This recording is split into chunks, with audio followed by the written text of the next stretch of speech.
What's up guys, let's talk iPhone 8. It's been a while since my last updates video and a lot has changed. We've learned a lot of new leaks and rumors of this upcoming iPhone that I wanted to go over with you in this video. So before I get into that though, I wanted to show you a beautiful concept we've been working on with the Bro King, and this is inspired by the iPhone 3G and 3GS design. As I'm sure you'll notice, this thing looks heavily influenced by it, and wow, what a look. So this is the iPhone edition, the iPhone 8, the Pro model, if it were to be released by Steve Jobs back in 2008. It's got a jet black aluminum backing, so the wireless charging would have to go, but in return you'd have the most comfortable phone ever, as it would curve on the back and conform to your hand.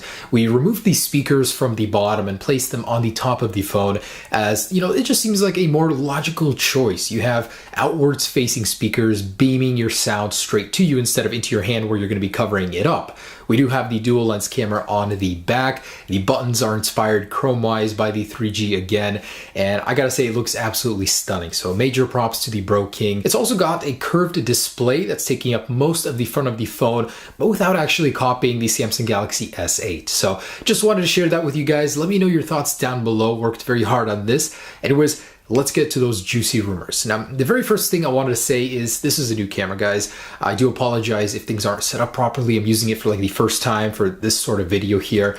So do work with me on that. But the elephant in the room here, the Samsung Galaxy S8, it was just announced. You know, there was a lot of tension already before it was announced between the Galaxy S8 and iPhone 8. You know, how are they going to react feature-wise? How are they going to compare? Is the iPhone going to copy them? Is the Galaxy going to copy the iPhone? I gotta give props to Samsung. They didn't really do much copying here whatsoever. The 3D touch for the physical button feeling on the bottom row of the home button for the Galaxy S8 is sort of 3D touch, but that's literally the only comparison or the similarity between the iPhone and Galaxies. So it's an amazing phone. I'll give them props. It looks so cutting edge, so high tech. It's going to be so difficult for Apple to, you know, compete, or so it seems. But there are some rumors that I'm going to talk about in this video that say otherwise. It might even look better than the Galaxy S8. So a lot of people are saying the iPhone 8 is dead in the water. There's no way. But guys, come on. You know, have some faith in Apple. The Galaxy S7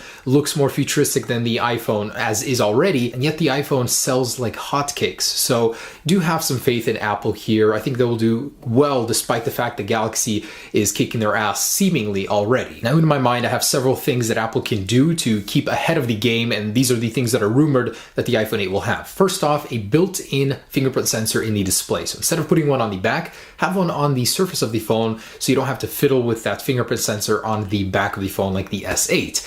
Two, have a truly bezel-less design. So instead of even having the 8mm little section on the bottom and top of the Galaxy, just have a full screen as rumored. That would make the iPhone look so amazingly good. And I think the 3D modeling front-facing camera on the iPhone will be a big winner. So the Galaxy S8 can be bypassed with a photo. You know, Apple's solution would be to model your face, and instead of a photo being able to bypass it, you'd actually have to have a 3D physical model of the face, which is much more difficult to bypass this security with. So Apple's going to focus hugely on security with this 3D modeling camera. And those are the 3 points that could, you know, elevate the iPhone ahead of the Galaxy S8 in my opinion. So shout out to Ryan Jones who put this together. This is actually super cool. So this is a size comparison of what the iPhone 8 would look like based on the math provided by Ming-Chi Kuo, the screen sizes and everything, the bezel-less design. If considering all of those rumors were to be true, this is what it would look like. And it looks so good. I mean, it's unbelievably small compared to the outgoing iPhones,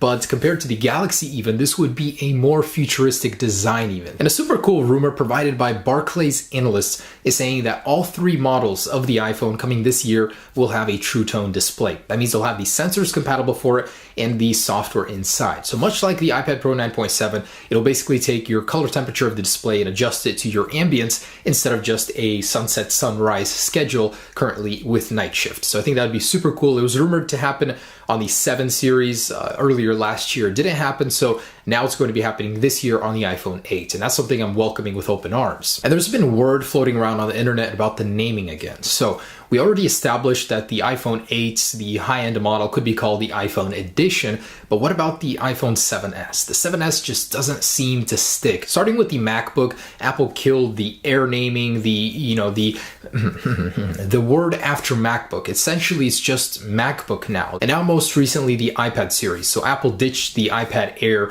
2 or 3 naming scheme. It's just called the iPad now. So why wouldn't Apple do that to the base 7s and 7s Plus models? So they're just going to call them iPhone, and the higher end model, the iPhone edition. Totally makes sense now. What they're going to do the year after that, who knows? Maybe they'll stick with the iPhone naming and just have Series 2 in the bottom. I don't know. Whatever they do, but the naming makes sense. iPhone and iPhone edition. And guys, there is so much junk out there in terms of news and rumors that you got to really filter through it.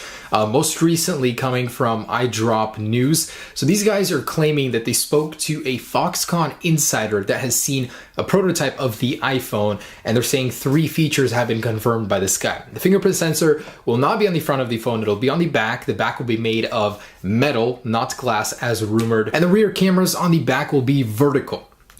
This is highly doubtful coming from a news source that just sprouted up very recently. They're not even established or anything like that. So take some rumors you hear around on the internet with a grain of salt. And despite all of the rumors, all of the information we've heard that the new iPhone edition might come with a dual-edged curved display, much like the Galaxy series, it might not even happen at all. It'll have a mostly flat portion of the display with a 2.5D glass drop-off. In case you don't know what that means, it basically means it'll stay how it is on the iPhones. They have a very, very gentle curve at the edge that, instead of sloping like the Galaxies, is just very subtle. So it won't help with the usability of the phone whatsoever. You won't get any new features with that. It'll just be for purely visual, small slope at the end. So this is coming from an IHS market analyst who's saying the reason being because of development costs. Apple won't be able to keep up with the huge demand for this iPhone, so instead of curving the display, they'll make it easy for themselves and just have a very gentle 2.5D slope. And this was later confirmed by Nikkei, Ming-Chi and even another reputable analyst company. So basically everyone's saying that it won't have a dual edge curved display, just how it is right now, but with an organic LED panel. And talking about demand, the iPhone 8, according to Digitimes, will strain the entire world's supply